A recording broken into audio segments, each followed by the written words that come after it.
पडक bye लांबल्या चकना डोक्याला घडात चुडून टोप घालते, हसले तर गाला बसले, बसले तर कमळात फुलात बसले. तिचं नाव लक्ष्मी, ते बामणाचं कुलदैवत. आणि एकही देख ना मला दिलं नाही.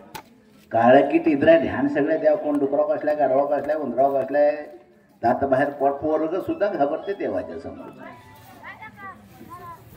दुसरी एक मकलाशी गेली त्यांनी. बघा लक्ष्मीला पेढा टाकला, लक्ष्मी खुश. साखर टाकली, लक्ष्मी खुश. आणि इकडे 17 रेड कापलं तर त्या खुश. बकऱ्याचं, कोंबड्याचं, रेड्याचं तेवढं द्यावं आम्हाला, पेड्याचं साखरेचं त्यांना. असंच आहे ना. ही वर्ण व्यवस्था, जाती व्यवस्था, विषमतेची व्यवस्था या देशामध्ये पहिल्यांदा जर उद्ध्वस्त करून समता प्रस्थापित केली असेल, त्याचं नाव आहे भगवान गौतम बुद्ध. पण बुद्ध म्हटलं की महार म्हणते जाऊ मारड्यात. हा खोडसाळ खोटा प्रचार आहे. हा ठरवून केलेला प्रचार आहे. बुद्ध महार नव्हते. ह्या देशामध्ये शुद्धोधन नावाचा एक राजा होऊन गेला. त्या राजाच्या पोटी जन्माला लागत त्याचं नाव होतं सिद्धार्थ गौतम. तो राजकुमार होता, क्षत्रिय होता. पण या राजकुमाराचा इतिहास सुद्धा ब्राह्मणांनी खरा लिहिला नाही. काय लिहिलंय? प्रेत बघितल्यामुळे, म्हातारी बघितल्यामुळे म्हणे सिद्धार्थांना राज्याचा त्याग केला. खरं का ते? खोटं आहे ते. तुम्हाला एक उदाहरण सांगतो बुद्धाचं. एका मातेचं अपत्य वारलं. माता रडत होती, ब्राह्मण खवळी होती. का रडतेस? मूल मेले. उचल प्रेत, जा भगवान गौतम बुद्धाकडे. म्हण त्याला तू स्वतःला भगवान समजतोय, आम्ही तुला भगवान समजतोय, तुम्ही खरंच भगवान असाल तर मेलेले प्रौढी जिवंत कर म्हण त्याला. माताच होती ती. उचल प्रेत भगवंताच्या पायावर नेऊन ठेवलं. भगवान आम्ही तुम्हाला भगवान समजतोय, तुम्ही स्वतःला भगवान समजताय, तुम्ही खरेच भगवान असाल तर मेलेले प्रौढी जिवंत कर. बुद्धाने ओळखलं. बुद्ध म्हटले माते ठेव त्याला, मी जिवंत करतो. पण माझी एक अट आहे. अट अशी आहे, जायच्या एका घरात, ज्या घरात माणूसच मेलण्याच्या या घरातलं मुठभर वरी किंवा तांदूळ घेऊन ये, त्या वरीवर मी तुझं मूल जीवन करतो. माताच होती ती. पळत सुटली. मेल सगळं गाव धुंडाळलं. पण माणूसच मेलण्याचं एक घर मातेला भेटलं नाही. माता रेती हाताने परत आले. म्हटले भगवान मी काय करू? माणूसच मेलण्याचं एक घर मला भेटत नाही, मी काय करू? मग बुद्ध म्हटले माते तू माणूस आहे, मी माणूस आहे, तुझं मूल माणूस होतं. माणसाचा जन्म तिथं मृत्यू ठरलेला आहे. जसा जन्मावर जसा तुझा विश्वास आहे तसा तो मृत्यूवर सुद्धा विश्वास ठेव. धन देतो, शोक व्यक्त करू नको. माझ्या बांधवांनो, जगात जन्म तिथं मृत्यू आहे हे सांगणारा तत्ववेत्ता पहिल्यांदा जगात कोण झाला असेल त्याचं नाव आहे भगवान गौतम बुद्ध. आणि इकडं बघताय का नाही, घर घर की कहाणी, सास बी कभी भविती, पवित्र रिश्ता, रात्रीचा खेळ चाले, आई कुठं काय करते, आई सगळंच करायला. आई कुठं काय करते, पिंकीचा विजय असो. आणि आता काढले ठरलं तर मग. ह्या सगळ्या सिरियल बघा माझ्या बांधवांना, ह्या सगळ्या सिरियल हिंदू धर्मावर आधारित आहे. अरे कधी तर बुद्ध दाखव, फुले दाखव, शाहू दाखव, शिवाजी महाराज दाखव, संभाजी महाराज दाखव, बाबासाहेब दाखव, अण्णाभाऊ दाखव. आम्ही पण पैसा दिलाय, घेतलाय का नाही? का फुकट आणलाय आम्ही टीव्ही? हे आमचं कोण काय दाखवत नाही.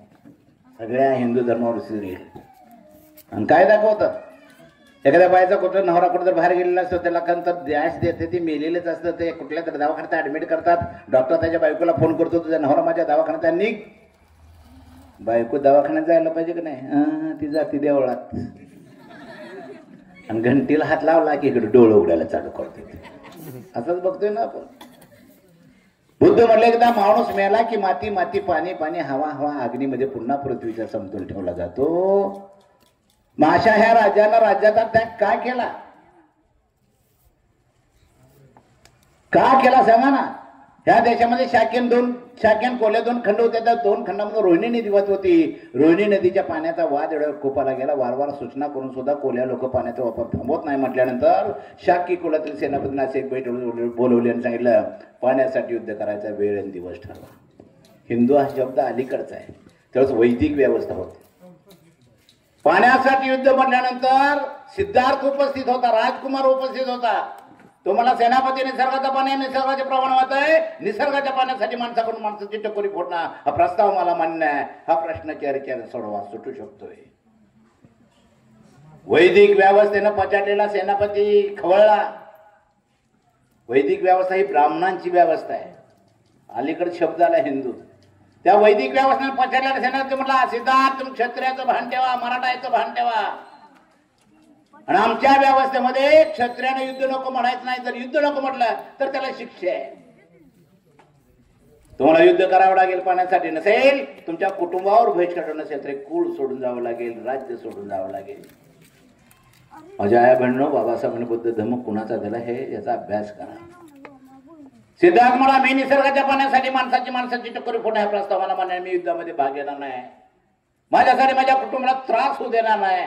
त्यापेक्षा मी कुल सोडून जातो, राज्य सोडून जातोय. कल्पना करा, उन्हाळ्यासाठी, पावसाळ्यासाठी, हिवाळ्यासाठी वाड्या असताना, सेवेला दाशा असताना, बायको असताना, 6 वर्षाचा राहुल नावाचा मुलगा असताना मी निसर्गाच्या पाण्यासाठी युद्धामध्ये भाग घेणार नाही. माझ्यासाठी माझ्या कुटुंबाला त्रास होऊ देणार नाही. त्यापेक्षा मी राज्य सोडून जातो असा निर्णय घेतोय. जाता जाता ते आपल्या पत्नीला भेटतात. पत्नी म्हणते, तुमच्या जाण्याने इथं माणूस सुखी होणार असेल तर खुशाल जा. तुमच्या जाण्याने इथला माणूस सुखी होऊन खुशाल जा. तुमच्या जाण्यानं भांडण मिटणार असेल तर खुशाल जा. तुमच्या जाण्याने तर काही फरकच पडत ना, कशाला जात आहे. आणि मग सिद्धार्थाच्या डोक्यावर ट्यूब पेटते. आपण जायचं पण माणसाच्या सुखाचा शोध लावून यायचं. माझ्या बांधवांनो, गौतम बुद्धाचा धम्म म्हणजे माणसाच्या सुखाचा शोध आहे. शोध. सिद्धार्थ बाहेर पडला माणसाच्या सुखाचा शोध घ्यायला. त्या काळातल्या सगळ्या ऋषीमुनीच्या सवासात सिद्धार्थ राहिले, पण माणसाच्या सुखाचा शोध लागला नाही. काय ऋषी त्या काळातलं, एका ठिकाणी बसलेलं, जटा वाढलेलं आणि गडी खांजाळत्यालं. 2500 वर्षापूर्वीचा तो जो जटाधारी ऋषीमुनी कुंभमेळ्यापर्यंत आलाय.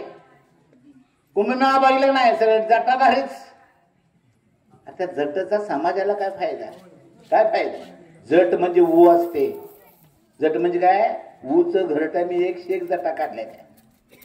जट सोनिया गांधीच्या घरात येत नाही. जट शरद पवारच्या घरात येणार नाही. जट कुठं जन्माला येते, झोपल्यानंतर केस आपलं जमिनीवर लोळतात, तिथं फरशी नसते. आणि मग जमिनीवर केस लोळल्यानंतर अग्नी, हवा, माती, पाणी असा संगम झाला की जीव जन्माला येतो. तुम्ही 2 महिने बनीनच काढू नका, वा होणारच. बघा तुम्ही प्रयोग करून. आणि एकदा ऊ झाली की एक ऊ लाखो अंडी घालते. आणि ती लीक, त्याला लीक म्हणतात. आणि एक लीक दुसऱ्या केसाला चिकटली की केसात केस अडकतो आणि मग जटाची सुरुवात होते. असा जटाधारी त्या काळात सुद्धा होतो ऋषीमुनी. सगळ्या ऋषीमुनीच्या सहवासात राजकुमार राहिला. काय ऋषी एका ठिकाणी बसलेले, जटा वाटलेला, गडी खांजाळतात. मग तो राजकुमार म्हणाचा, ह्याच्या शरीराला शांतता नाही, तिथं माणसाच्या सुखाचं मला काय सांगणार. आणि मग तो ऋषी म्हणायचा, बाबा तुझ्या डोसक्याची आहे ते आमच्या डोसक्यात नाही, आपला पुढं जा. सगळ्या ऋषीमुनीच्या सगळ्या मठामध्ये सिद्धार्थ राहिला, पण माणसाच्या सुखाचा शोध लागला नाही. आणि मग सिद्धार्थांनी ठरवलं, आपण उपास तापास नंतर काही सापडत्या का म्हणून सिद्धार्थ उपासाला बसला. माझ्या बांधवांनो, माझ्या आया बहिणीनो, जगात सिद्धार्थासारखा उपास कोणी केला नाही. बाजारात हाडा असलेले फोटो मिळतात बघा. जगात कोणी तसा उपास केला नाही. आमचा उपास माहित आहे का नाही, कोणतर घुमतंय तर घुमणं कमी झालंय आपल्यात. नाही तर पूर्वी कुठेही वाजू दे आमच्यात घुमायचं, कुठेही वाजू दे, घुमणं चालू. आणि मग ते 5 मंगळवार कर, 5 शुक्रवार कर आणि उपासाला 2 किलो बगर खावा. हे आपलं उपास. मी त्या हिंगणगावला गेलतो, सभेला जाता जाता बायका का झोपडीच्या समोर जमल्यात. मी म्हटलं चला की सभेला. नाही नाही नाही म्हटलं, देव आलाय. देव अंगात आला त्या का बाईच्या. मी बघायला गेलो तर झोपडी तर बाई घुमा लागल्या. पण देव तर कोणाच्या अंगात येतो, जी बाई आंघोळ करत नाही, जिच्या तोंडात तंबाखूचा तोबरा, अशा बायकांच्या अंगात देव येतो. काय चॉईस आहे देवांची बघा. बाय घुमा लागली. मी बघितलं झोपडीत बाय घुमता घुमता घुमता करायची. म्हटलं देव सूर का मारतोय, घुमता घुमता देव सूर का मारायला. बघितलं तर झोपडी दोरीवर चाण्या टाकल्या आणि चाणीच्या जवळ मांजर चाललंय. मांजर तोंडावल्या देव केलं की मांजर बाजूला. या असलं देव दिल्यात आम्हाला, देवाचं लक्ष चाण्याकडे, आमच्याकडे काय नाही. असला उपास सिद्धार्थाने असलं काय केलेलं नाही. मी एका खेड्यात गेलो, भूक लई लागली होती. एका घरात गेलो, म्हणलं मावशी जेवायला काय, भाकरी, मटण बिटण. आज उपास आहे, मटणाचं नाव सुद्धा घ्यायचं नाही. म्हटलं काय तर खायला द्या की. मग खा की म्हटले भगर, शाबू खा. म्हटलं मावशी शाबू खाणं म्हणजे मटण खाण्यासारखंच आहे की, दचकलीच म्हातारी. ते म्हणजे कसं काय मावशी? म्हटलं शाबूदाना वनस्पतीपासून बनतो हे अर्ध सत्य आहे, पण त्या शाबूचा कलर आहे तांबूस. तांबडा शाबू पांढरा कसा झाला? का कलर लावलाय, आणि कलर लावल्यावर माणसं जगतील का? ती म्हणजे कसा झाला? मी तिला सांगितलं मावशी, महाराष्ट्रातल्या मेलेल्या जनावरांची कातडी मुंबईला जातात, त्या कातड्याच्या खाली चरबी शिल्लक असते, ती ठासून काढतात. तो चरबीचा कचरा दुसऱ्या कारखान्यात जातो, त्याच्यावर प्रक्रिया करून त्याचे केमिकल तयार केले जातात, आणि जिथं तांबड्या गोळ्या पडतात तिथं तो फवारा मारला की गोळी पांढरी होऊनच पलीकडे जाते. खा उपासाला शाबू. म्हणून शाबू सळसळल्यानंतर सळसळीत होत नाही. बघा शाबू जर शिजला सळसळीत होतो का? गिच्च होतोय. कारण का चरबीचं कवर फुटलं की ते एकमेकात अडकतंय. मला शाबू लय आवडतोय, आपण ते काढलेलं आहे. असला उपास सिद्धार्थाने केला नाही. अन्न नाही, पाणी नाही, अक्षरशः हाडं राहिली हाडं. आणि शेवटची घटिका मोजणार एवढ्या तत्वाने एक हुंकार आला, रे माणसाच्या सुखाचा शोध घेणार हेऱ्या, माणसासाठी तुला काहीतरी करायचं असेल तर जगलं पाहिजे, आणि जगायचं असेल तर खाल्लं पाहिजे. हुंकार सिद्धार्थाला पटला. त्यांना भिक्षा पात्रात अन्न खाल्लं, आणि मग सिद्धार्थाचे नाक, कान, डोळे, त्वचा, जीभ क्रियाशील झालं, आणि सुचलं माझ्या बांधवानो, बुद्धं शरणं गच्छामि, धम्मं शरणं गच्छामि, संघं शरणं गच्छामि. त्रिशरण सुचलं, पंचशील सुचलं. मी दारू पिणार नाही, खोटं बोलणार नाही, चोरी करणार नाही, व्यभिचार करणार नाही, हत्या करणार नाही. पंचशील सुचलं. अष्टांग सुचलं, 10 पारमिता सुचल्या. समता, स्वातंत्र्य, बंधुत्व, न्याय बुद्धांनी सांगितलं. तृष्णेमध्येच दुःख बुद्धांनी सांगितलं. आणि बुद्ध म्हटले शेवटी आत्मदीप भव, तूच तुझा आधार बन, तूच तुझा प्रकाश बन. हे जर समजून घेतलं ना तर माझ्या बांधवांनो दुःखाचा स्पर्श तुम्हाला होणार नाही. बुद्धं शरणं गच्छामि म्हणजे काय? मी माझ्या बुद्धीला जे पटेल ते स्वीकारणं म्हणजे बुद्धं शरणं गच्छामि. इकडे पटणार स्वीकार देतात का? या ब्राह्मण धर्मामध्ये अरे तुम्ही गुलाम आहात, गुलाम. हिंदू राहणं म्हणजे गुलाम म्हणजे काय कळते का?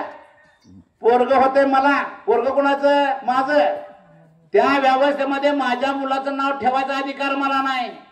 मूल झाले की पळत जायचं बामणाकडे. पोरग झाले नाव काय ठेव? पोरग बामणाचं का तुझं? बुद्धं शरणं गच्छामि ह्याच कधीच विचार केला पाहिजे. मूल झालं तरी मुलाचं नाव ठेवायचा अधिकार आपल्याला त्यानं सांगायचं, आणि मग तो सांगणार तुझं नाव का? केवर बटन दाबलं की दगड्या धोंड्या कचऱ्या पांड्या तू काय ठेवायचं ते म्हणते. म्हणून आमच्या समाजात दगड आहे, धोंड आहे, कचोर आहे, पांडू आहे का नाही? आणि तिकडे नाव काय? सुधारेश्याम. राज ठाकरेच्या पोराचं नाव काय? इयान. त्याचं नाव बघा की इयान. आणि आमचा कचराच. याला म्हणतात गुलाम. घर बांधलं तर आपण घरात राहायला जात नाही का? जातोय. त्याला जाऊन विचारायचं घरात अरे बांधलेच घुसन राहा की? नाही. त्याला जाऊन विचारायचं आणि मग तो मुहूर्त काढणार आणि पूजा घालणार, मग आपण आता. त्याला म्हणतात गुलाम. गाडी घेतली तर गाडीवर बसत नाही. शोरूम मधून कधी काढायचं त्याला जाऊन विचारायचं. अरे घेतलेच गाडी पळव की तुला कोण विचारतं? नाही. त्यानं सांगायचं. मग तो काय म्हणतोय? काढ का, पण गाडीला लिंबू आणि मिरची बांध. आता मिरचीचा आणि लिंबूचा काही संबंध आहे का लोखंडाचा? बुद्धं शरणं गच्छामि. मी माझ्या बुद्धीला जे पटेल ते स्वीकारणं म्हणजे बुद्धं शरणं गच्छामि. अलीकडं गणपती बसवलेत आपल्या समाजामध्ये. गणपती उत्सव पूर्वी नव्हता माझ्या बांधवांनो. महात्मा फुलेंनी शिवाजी महाराजांची समाधी शोधून काढली आणि शिवजयंती सुरू झाली. पुण्यातल्या ब्राह्मणांना प्रश्न पडला की शिवजयंतीच्या माध्यमातून हा सगळा बहुजन समाज एक झाला तर आमचं कसं व्हायचं, म्हणून मग त्यांनी गणपती उत्सव काढला. पहिली मिरवणूक पुण्यामध्ये निघाली गणपतीची, मध्ये आली आणि एक चांबाराच बरोबर गेलं आणि म्हटला दर्शनच घेतलं गणपती शिवलाच. जिथल्या तिथं मिरवणूक टप का? गणपती बाटला, गणपती बाटला, गणपती बाटला. चांबाराने शिवला म्हणून गणपती बाटला. टिळकांना बोलवलं. टिळक म्हटले काय झालंय? चांबाराने शिवलं गणपती बाटला. मग टिळक म्हटले असं करूया, त्याचं विसर्जनच करूया म्हटले. असं विसर्जन आलंय. बुद्धं शरणं गच्छामि. बसू नका गणपती. का बसवायचं? मी प्राध्यापक सुकुमार कांबळे ते गावचा मांगाचा पोरगा.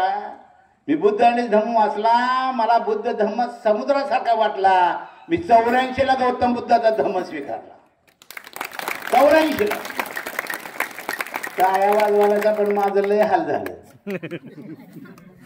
84 ते 91 पण माझं लगीन होईना. मांग म्हणाचा ह्यो मार झाला आणि मार म्हणाचे मूळच बांधला. काय कधी संपणार जात? काय मांगा माराचा वाद आहे हो? काय सांगा? राणाचं भांडण आहे का राज्याचं भांडण आहे का पंतप्रधानाच्या पदासाठी काय भांडण आहे? दोघे गावाच्या बाहेर, दोघे मोठंच बोलतात आणि दोघे मोठ्याच खात्यात पण तंग आहे. हे भांडण मिटलं पाहिजे, हा वाद मिटला पाहिजे. ताकद आहे. बाबासाहेबांनी 14 मांग महार परिषदा घेतल्या होत्या. 14 बाबासाहेब म्हटले मला मुलगी असते झाली असती तर मी मांगाला दिली असते, एवढं बाबासाहेब म्हणत होते. काय वाद आहे हे सगळं? बुद्धांग गणपती बसवायला माझं लग्न झालं, लय त्रास झाला मला. 84 ते 91 लगीन होईना. एक शिक्षणाधिकारी पोरगी ठरली, मला देणं घेणं बोला. मी म्हटलं देणं घेणं काय नाही, मी बहुत पण लग्न करणार आहे. काहीतरी चावल्यासारखाच उठला. म्हटलं कांबळे नाव घेते, बुद्धाचं नाव घेते, मांगाचं तर आहे का? म्हटलं बस, म्हटलं देऊ नको. बाबासाहेबांचा एवढा तिरस्कार असेल तर त्या पदाचा राजीनामा दे. म्हटलं बाबासाहेब जन्माला आले नसते तर तुम्हाला कुठं इथं पोसायला सुद्धा ठेवलं नसतं. म्हटलं तुम्हाला तुझं तत्व तुझ्याजवळ ठेव, मला तुला पोरगीच देत नाही. आणि मग ते शिकलेल्या नोकरदारांनो, तुम्ही लय देखणायचा म्हणून नोकऱ्या लागल्या नाहीत आणि लय शिकलाय म्हणून पण नोकरी लागलेली नाही. बाबासाहेबांनी एक दाखला दिलाय, त्याच्यामुळे तुम्हाला आता घेतलंय, हे लक्षात घ्या. तिकडे बहुत समाट वळलो, बहुत चांगला वळलो. खरडा भक्ती प्राध्यापिका जमले तर म्हटलं चळवळ उभी राहील, डायरेक्ट मागणी घातली.